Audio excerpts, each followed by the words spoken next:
Hello दोस्तों, स्वागत है आपका स्टडी राइज यूट्यूब चैनल पर। तो जैसा कि आप जानते हैं, हमारी यूपी टेट, सुपर टेट और सी टेट की बेहतरीन सीरीज़ चल रही है, जिसमें आज जो हमने टॉपिक लिया है वह लिया है बाल विकास एवं शिक्षा शास्त्र। ठीक है, तो ये हमारा प्रैक्टिस सेट नंबर 2 है। इससे पहले फर्स्ट वाला करा दिया था, जिसने वो नहीं देखा तो प्लेलिस्ट में जाके देख सकते हैं।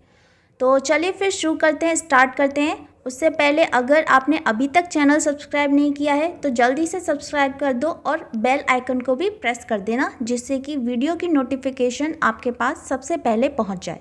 तो चलिए फिर शुरू करते हैं। तो चलिए स्टार्ट करते हैं। तो हमारा पहला क्वेश्चन दिया है, मानव विकास का प्रारंभ होता है पूर्व बाल्यावस्था से, उत्तर बाल्यावस्था से, शैशवावस्था से या फिर गर्भावस्था से। तो मानव विकास का प्रारंभ होता है वह होता है गर्भावस्था से। ठीक है, इसमें सही आंसर हो जाएगा ऑप्शन डी। नेक्स्ट क्वेश्चन है, द कंडीशंस ऑफ लर्निंग पुस्तक के लेखक हैं B.F. Skinner, R.M. गेने, I.P. पावलव या E.L. थॉर्नडाइक। तो द कंडीशंस ऑफ लर्निंग के पुस्तक के जो लेखक हैं वह हैं R.M. गेने। ठीक है, R.M. गेने, इसमें सही आंसर है ऑप्शन बी। अगला प्रश्न है, किशोरावस्था बड़े संघर्ष, तनाव, हमला व विरोध की अवस्था है। यह कथन किसका है? Stanley hall, Simpson, crow and crow या जर्शील्ड। तो यह कथन किसका है? तो यह कथन है स्टैनले हॉल का। ठीक है, यह कथन है स्टैनले हॉल का। इसमें सही आंसर हो जाएगा ऑप्शन ए। नेक्स्ट है, सूक्ष्म शिक्षण के भारतीय प्रतिमान में कुल कितना समय लगता है? 40 मिनट, 45 मिनट, 30 मिनट या फिर 36 मिनट। तो सूक्ष्म शिक्षण के भारतीय प्रतिमान में कुल कितना समय लगता है? ये लगता है 36 मिनट का। कितना लगता है? 36 मिनट का। इसमें सही आंसर है ऑप्शन डी। अगला प्रश्न है, सीखने का पठार सीखने की प्रक्रिया के मुख्य अभिलक्षण हैं जो उस स्थिति को प्रकट करते हैं जिसमें सीखने की प्रक्रिया में कोई उन्नति नहीं होती। यह कथन किसका है? हॉलिंगवर्थ का, रॉस का, स्किनर का या फिर गेट्स व अन्य का। तो यह कथन किसका है? यह है गेट्स व अन्य का। ठीक है, इसमें सही आंसर हो जाएगा ऑप्शन डी। अगला है, यदि शिक्षक कक्षा में एक छात्र को समस्यात्मक बालक के रूप में पाता है तो उसे करना चाहिए। क्या करना चाहिए? बच्चे को नज़रअंदाज कर देना चाहिए, बच्चे को परामर्श देना चाहिए, तत्काल घर वापस भेज देना चाहिए या फिर बच्चे को दंड देना चाहिए। तो इसमें आंसर क्या सही हो जाएगा? इसमें जो आंसर सही हो जाएगा वह हो जाएगा बच्चे को परामर्श देना चाहिए। ठीक है, बच्चे को परामर्श देना चाहिए। इसमें सही आंसर है ऑप्शन बी। अगला है, पाठ्य सहगामी क्रियाएं मुख्यतः संबंधित हैं छात्रों के सर्वांगीण विकास से, छात्रों के वृत्तिक विकास से, छात्रों के मानसिक विकास से या फिर शैक्षिक संस्थानों के विकास से। तो इसमें सही आंसर है यह है छात्रों के सर्वांगीण विकास से। ठीक है, छात्रों के सर्वांगीण विकास से। इसमें सही आंसर है ऑप्शन ए। निम्न में से किसने अधिगम सिद्धांत का प्रतिपादन नहीं किया? Skinner, B.S. ब्लूम, थॉर्नडाइक या कोहलर। तो किसने अधिगम सिद्धांत का प्रतिपादन नहीं किया? यह किसने नहीं किया? यह किया है B.S. ब्लूम ने नहीं किया। ठीक है, इसमें सही आंसर हो जाएगा ऑप्शन बी, B.S. ब्लूम।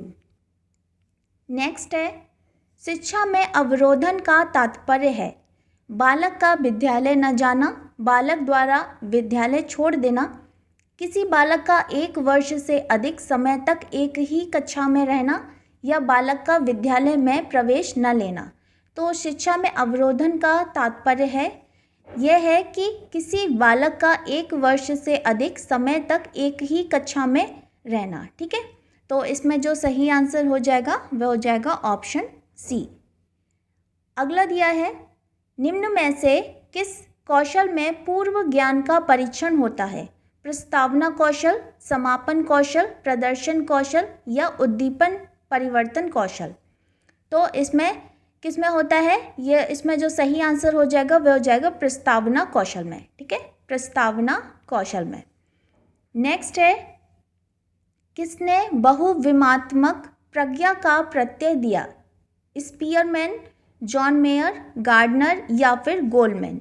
तो यह दिया है गार्डनर ने। ठीक है, बहुविमात्मक प्रज्ञा का प्रत्यय किसने दिया है? यह दिया है गार्डनर ने। अगला है, डिसलेक्सिया में यह करने में कठिनाई होती है? व्यक्त करने में, खड़े होने में, बोलने में या फिर पढ़ने या वर्तनी में। तो डिसलेक्सिया में क्या करने की कठिनाई होती है? तो ये होती है पढ़ने में और वर्तनी में। ठीक है, पढ़ने में, वर्तनी में। इसमें सही आंसर हो जाएगा ऑप्शन डी। नेक्स्ट है, निम्न में से क्या समावेशी कक्षा में शिक्षक की भूमिका नहीं है? शिक्षक को निष्पक्षता बच्चों पर ध्यान नहीं देना चाहिए, शिक्षक को बच्चों का प्रोत्साहित करना चाहिए, शिक्षक को सीखने में अक्षम को अतिरिक्त समय देना चाहिए या बच्चे की आवश्यकता के अनुरूप बैठने की पर्याप्त व्यवस्था करनी चाहिए। तो इसमें जो हमसे पूछा है वह पूछा है निम्न में से क्या समावेशी कक्षा में शिक्षक की भूमिका नहीं है। ठीक है, तो कौन सी भूमिका नहीं है? तो वह है शिक्षक को निःशक्त बच्चों पर ध्यान नहीं देना चाहिए। ठीक है, ये इसमें गलत दिया है, भूमिका नहीं है, तो इसमें यही आ जाएगा, यह है ऑप्शन ए। ठीक है, ऑप्शन ए इसमें सही आंसर हो जाएगा। नेक्स्ट है, कक्षा में छात्रों को प्रश्न पूछने के लिए प्रेरित करना चाहिए, रोक देना चाहिए, अनुमति नहीं देनी चाहिए या फिर हतोत्साहित करना चाहिए। तो कक्षा में छात्रों को प्रश्न पूछने के लिए प्रेरित करना चाहिए। ठीक है, मोटिवेट करना चाहिए, प्रेरित करना चाहिए। इसमें सही आंसर हो जाएगा ऑप्शन ए। अगला है, बच्चे की वृद्धि मुख्यतः संबंधित है सामाजिक विकास से, भावात्मक विकास से, नैतिक विकास से या फिर शारीरिक विकास से। तो बच्चे की वृद्धि मुख्यतः किससे संबंधित होती है? तो ये होती है शारीरिक विकास से। बच्चे की वृद्धि मुख्यतः किससे? शारीरिक विकास से संबंधित होती है। ठीक है, इसमें सही आंसर हो जाएगा ऑप्शन डी। नेक्स्ट है, व्यवहार के कारण व्यवहार में परिवर्तन ही अधिगम है, यह किसने कहा है? गिलफोर्ड ने, स्किनर ने, क्रो एंड क्रो ने या वुडवर्थ ने। तो व्यवहार के कारण व्यवहार में परिवर्तन ही अधिगम है, तो यह किसने कहा है? यह कहा है गिलफोर्ड ने। किसने कहा है? गिलफोर्ड ने। नेक्स्ट है, सूची 1 को सूची 2 से सम्मिलित कीजिए। तो इसमें ये सूची दी है, तो ये आप देख लेना, मैं इसमें आंसर बता देती हूँ डायरेक्ट। तो इसमें आंसर जो सही हो जाएगा वह हो जाएगा ऑप्शन डी। ठीक है, इसमें आंसर कौन सा सही हो जाएगा? वह हो जाएगा ऑप्शन डी, इसमें सही आंसर है। नेक्स्ट है, समस्या समाधान का प्रथम चरण है समस्या की पहचान, परिकल्पना का परीक्षण, परिकल्पना का निर्माण या फिर आंकड़ा संग्रहण। तो समस्या समाधान का प्रथम चरण है वह कौन सा है? वह है सबसे पहले समस्या की पहचान करना। ठीक है, समस्या क्या है उसकी पहचान करना। इसमें सही आंसर है ऑप्शन ए। नेक्स्ट है, बालकों का अधिगम सर्वाधिक प्रभावशाली होता है जब बालकों का संज्ञानात्मक, भावात्मक तथा मनोचालक पक्षों का विकास होगा, शिक्षण व्यवस्था एकाधिकारवादी होगी, शिक्षक अधिगम प्रक्रिया में आगे होकर बालकों की निष्क्रिय रखेगा या पढ़ने लिखने एवं गणितीय कुशलताओं पर ही बल होगा। तो इसमें सही कौन सा हो जाएगा? बालकों का अधिगम सर्वाधिक प्रभावशाली होता है जब बालकों का संज्ञानात्मक, भावात्मक और मनोचालक पक्षों का विकास होगा। ठीक है, इसमें सही आंसर है ऑप्शन ए। अगला है, स्मृति स्तर एवं बोध स्तर के शिक्षण प्रतिमान की संरचना में कौन सा सोपान उभयनिष्ठ है? अन्वेषण, प्रस्तुतिकरण, तैयारी या फिर सामान्यीकरण।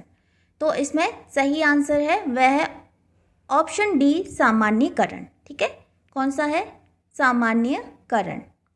नेक्स्ट है, निम्न में से किस सिद्धांत को पुनर्वलन का सिद्धांत भी कहते हैं?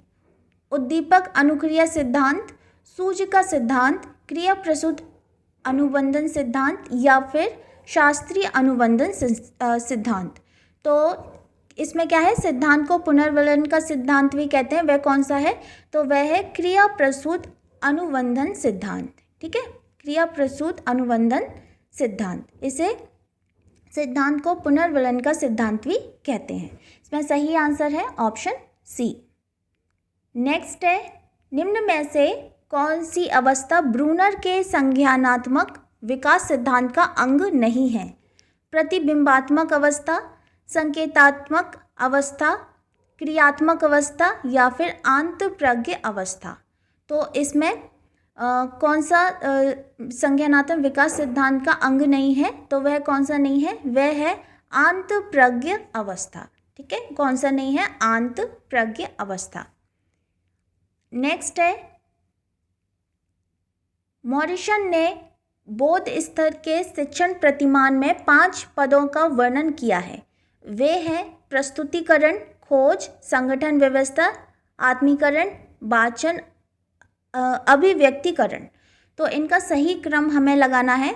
तो इसमें जो सही आंसर हो जाएगा वह हो जाएगा ऑप्शन ए, फर्स्ट वाला। ठीक है, पहले आ जाएगा सेकंड, यानी पहले खोज, फिर आएगा प्रस्तुतिकरण, फिर आएगा वाचन, फिर आएगा संगठन और फिर आएगा आत्मीकरण।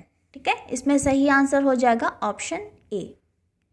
नेक्स्ट दिया है, निम्न में से कौन सा संज्ञानात्मक क्षेत्र से संबंधित नहीं है?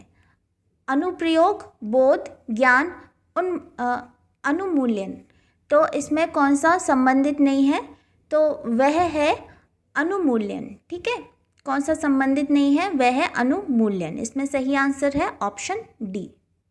नेक्स्ट है, निम्न में से कौन सा अधिगम का वक्र नहीं है? मिश्रित, लंबवत, उन्तोदर या फिर नतोदर।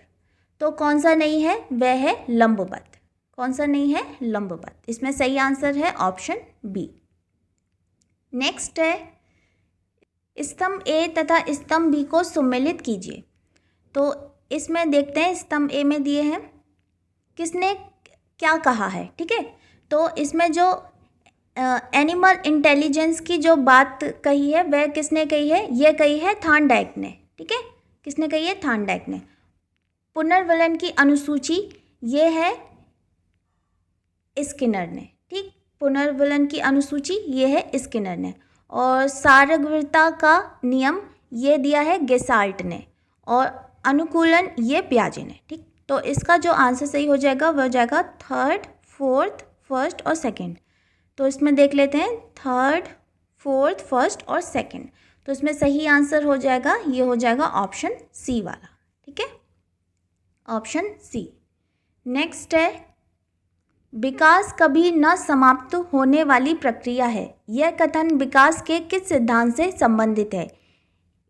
एकीकरण का सिद्धांत, अंतः संबंध का सिद्धांत, निरंतरता का सिद्धांत या अंतः क्रिया का सिद्धांत।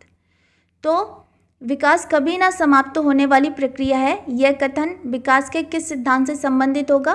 तो ये है निरंतरता का सिद्धांत। ठीक है, निरंतरता का सिद्धांत।